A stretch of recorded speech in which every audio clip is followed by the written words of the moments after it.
Hey guys, we just got done watching the shorts portion of the Batman Deaths in the Family disc. We decided before we get to the Deaths in the Family stuff, let's do a recording because unlike the other ones where they are still shorts, this one's gonna be lengthy. So for the 4 shorts we had Sgt Rock, we had Adam Strange, we had Phantom Stranger, and Death. So and the Catwoman one. Oh, and the Catwoman short. We forgot about that. So the Catwoman short first. What did you think of that one? Oh man, it gave me the same vibes as Taken, but it sort of worked better because we had actual girl power going on here. Yep, and a lot of borderline R-rated stuff with the stripping, right? But it thematically worked because it showed you just how much of a scumbag the villain was. That's what Selina did for a living. So of course she's wearing leather and everything. And what's she gonna do? Use it to her advantage. And all this to save her friend. Because basically it opens up, a cat comes to Selina with a ruby necklace, which we later find out belonged to her friend Holly. Which basically she writes, Holly must have put this on the cat to get my attention. So now she has to go looking around for what happened to her.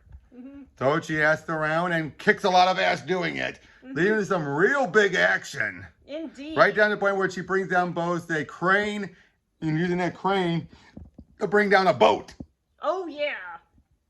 And then she saves her friend and knocks out a guy with diamond teeth.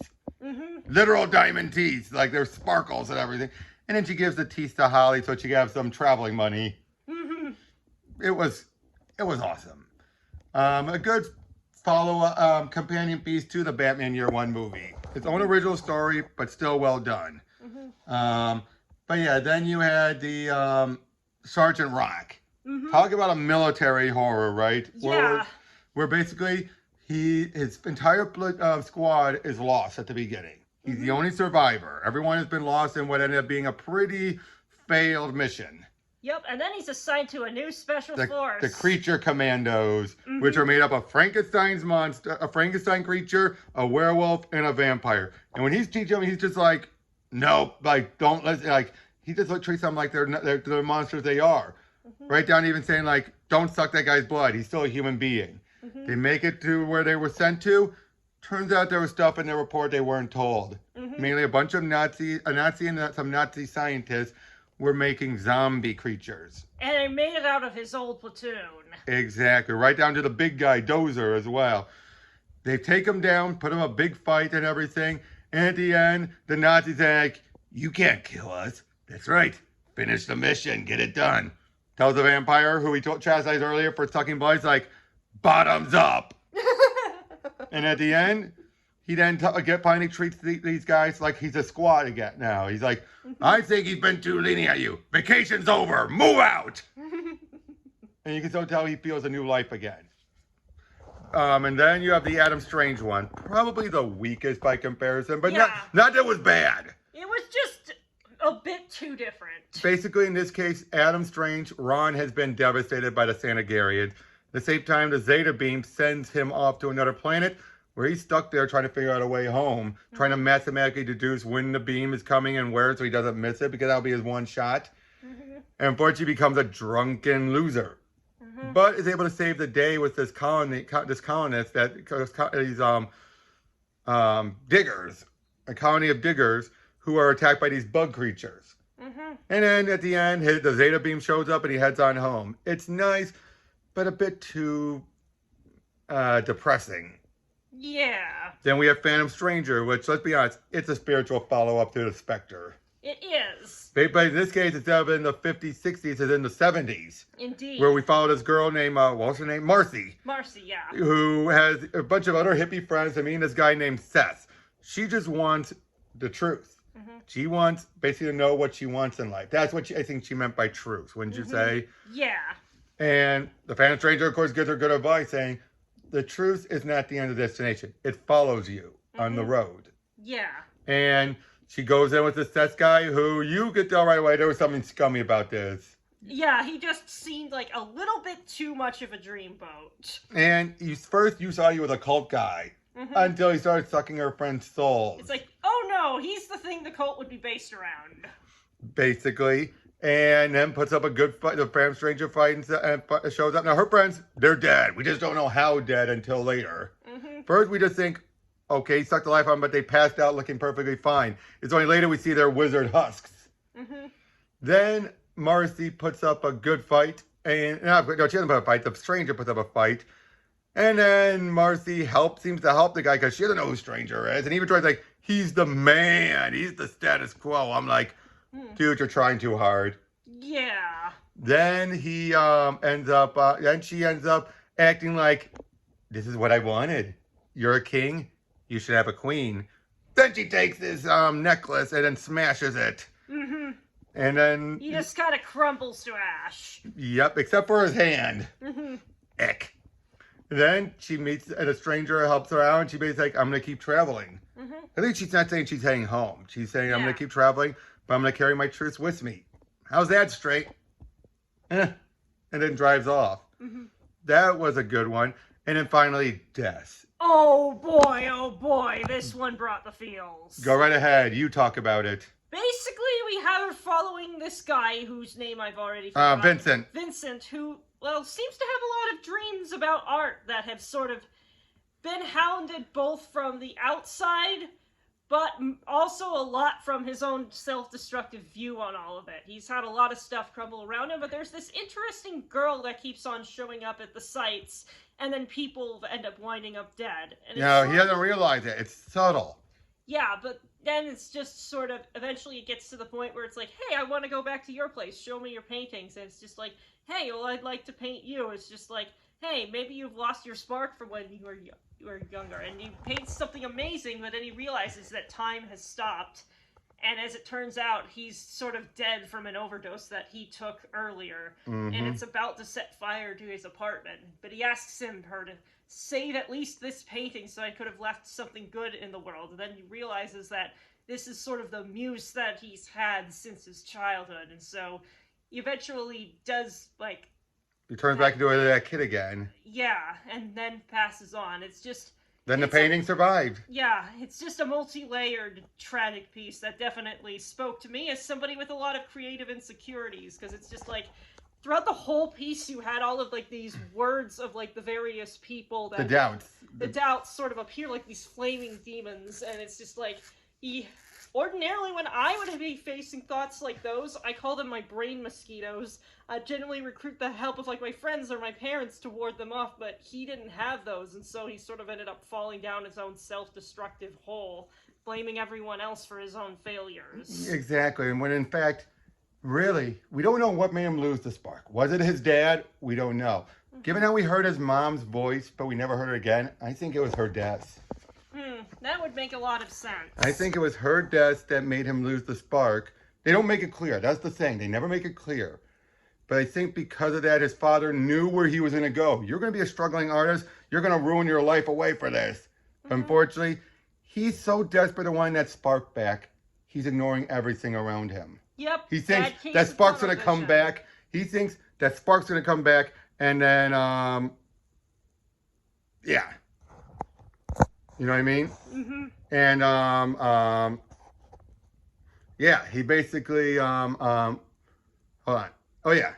Basically, then he, because even with the teacher was an ass, let's be honest. But I get the feeling the teacher was trying to break him, to deviate him from a course that he knew if he didn't have the spark, it wasn't going to do anything for him. Maybe keep it as a hobby until he gets the spark back. Just a lousy way of showing it. But some teachers are like that. They have to break you, but they have what's best for you. Yeah. And the girlfriend, that's when you felt like the guy was a jerk, right? Yeah. 6 years of her life, financially, emotionally. And what does he do? Go. And in the moment I get big, you better not come calling back. Yeah, you're pretty clearly the asshole here, my dude. And even the boss at the beginning, it's like, he takes forever to paint the gate of Arkham Asylum. It's like, he's not telling you don't paint and you don't be an artist, but he's like, you're not painting as he says, you're not painting the 60s chapel. You're just painting the bars of a fence. Do your job. It's the stuff like that, but at the same time, they treat it like you're supposed to hate them. But I think that's the point. You're seeing it from his perspective. Indeed. But then death perfectly handled, well handled. Mm-hmm. But that was the best one, hands down. Hands down. This was a mixed bag of a batch, wouldn't you say? Indeed. We had some okay ones, and then we had some great ones. Exactly. I mean, the Sgt Rock one, very good. But I think the other part, they had a lot of slow starts. Yeah. Especially Adam Strange, definitely. You know, and Mm-hmm. Phantom Stranger was all it worked out. It's like a slow start, but once it goes going, you're like, oh, that's why it was so slow. Mm-hmm. Plus, it matched the 70s vibe. It did. Like the old Hammer movies. Right down to the aesthetics. Indeed. But yeah, we'll do a recording after we do the Deaths of the Family. We just want to get our thoughts out of the way on this. Mm-hmm. Catch you all later.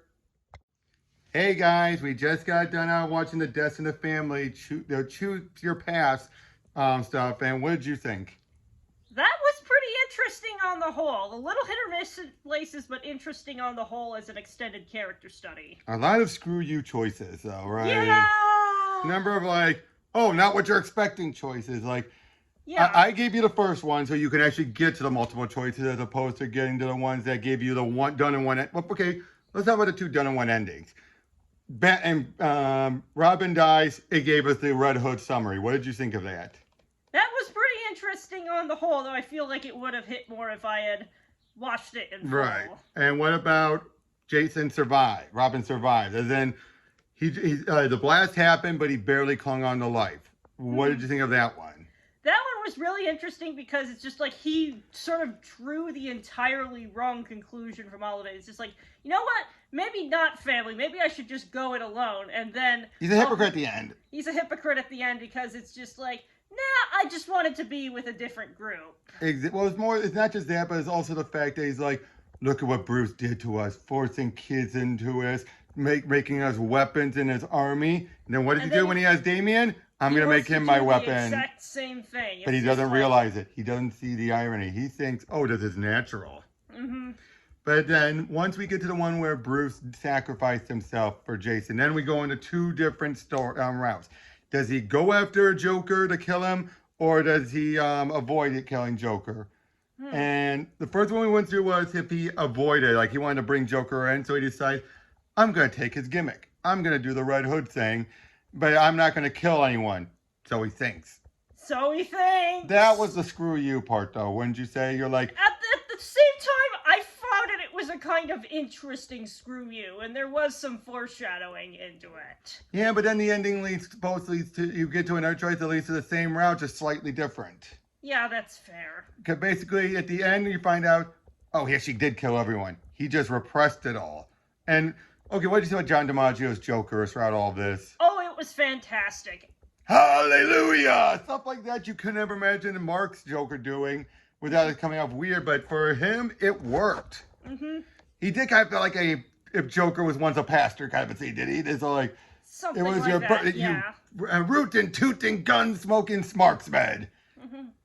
But yeah, then of course he calls him out, and then he tells him, "You didn't know." And then you get the option of you either kill Joker or you're not. You chose him to kill, but I can assure you, that's the only route we didn't go was if he spared him, but that's because it leads to the same ending where Talia resurrected Bruce, Batman, and he's the Batman of Zur and R. Mm-hmm. Now that case, though, then you had two choices there. What happened in those two choices?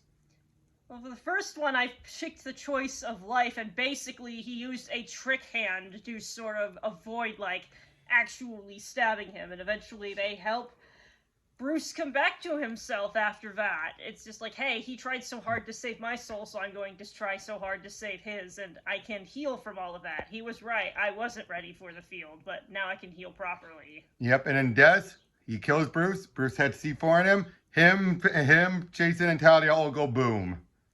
That was the most tragic one, wouldn't you say? Yeah. Especially after you kicked the choice of killing Joker off. That made it even more tragic. Yeah, because it's just like he didn't even have his honor in the end.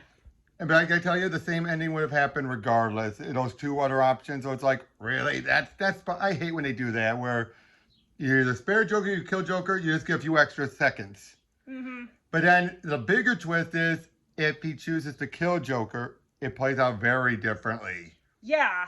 He basically just starts looking for Joker. Because at one point, Joker, when you go hunting for him, he says, like, I was ready to give it up too, but then you came along. Mm-hmm. But then we find out what happens if he didn't go looking for Joker, in public anyway. Mm-hmm. And what happens? Joker goes sane. Mm-hmm. And after hearing everyone from Batman, telling him about how Batman was great, and I was like, damn it, Dick again! And he was holding a bit of boba tea. Of chips, and like, But it was like hearing like Big Blue came by. I wish I ran for the kryptonite stash. Wonder Woman, glad you didn't use her lasso on me. But it felt like as it went through, you feel like more Batman stories, but you feel like they meant well and it was affecting him. Mm-hmm. But then he gets the dream Joker, who's gone completely sane, and he gives the killing joke about the two guys wanting to leave the asylum. Once you realize it is him, he kills Joker right then and there. Mm-hmm. And then you have the one choice he surrenders, leads to the worst ending. He basically says, now I'll kill them on the inside. And he has all these weird tattoos. But the other one, if he escapes, he becomes Red Robin, which then leads to Two-Face. You gotta be honest, that was probably the best double choice, wouldn't you say? Yeah, because it's just like... You get the Scarred, he doesn't kill him. Mm-hmm. He basically feels like, you're better off dead. Can't kill anything that doesn't have a heart. Mm-hmm. And you leave him there, and basically Jason feels like, I can try and come back from this. But then if he wins, he feels less remorse, like, I'm gonna take you to the town of service, which is a different mindset completely. But then Tim Drake shows up and saves him. Mm-hmm. And that was a great ending, except for the Bat Kid. Yeah. That's the point. Would you admit that this might have been your favorite ending if it wasn't for that moment? Yeah, that The Bat Kid is what killed it. You're like, Bat Kid. And the outfit looks so stupid. Yeah. I mean, and then, and that was pretty much it. So overall, one compared to the other shorts we saw, where does this rank? Or does it not compare because it was more of an interesting project than it was? I feel like it's in a different category, yeah. Yeah. But overall, though, it was nice, and it gave some interesting character depth to Jason. Indeed. It's like, I was already, generally familiar with Jason Todd's whole deal, so it just sort of was interesting to go into more detail on that. And boy, yeah, the moment you realized it was Jason, you're like, oh, you didn't know until you saw that. Yeah, but it's just like, oh, I know what I'm in for, approximately. Yep, but if you had to pick one ending, like you said, the one would be the one where Jason saves Bruce and is fulfilled, and Bruce might recover, he might not. Yeah, I might be a little bit biased since that's the ending I sort of came to initially on my own. Again, I just had to get you started to make sure you went down that route. Be honest, if I didn't see that, what would you have picked first? I probably would have picked him cheating death, to be honest. Which that probably would have been disappointing then for you, right? You probably be like, it's what? Just like, I understand a little bit of guiding and biting to get to that point. Yeah, so I just made that one suggestion because I knew that was the one to give you the multiple one. I guess, yeah, that was probably the big cheat. Everything was done because you had to kill off Bruce. That felt a little like, really? Yeah. And again, Jason dying, that made the most logical sense. We're just going to retell Red Hood. But I did like the stuff with him and Superman at the end. Yeah, that was good. So we got one more batch of shorts to go through, and we'll see you all then. Take care.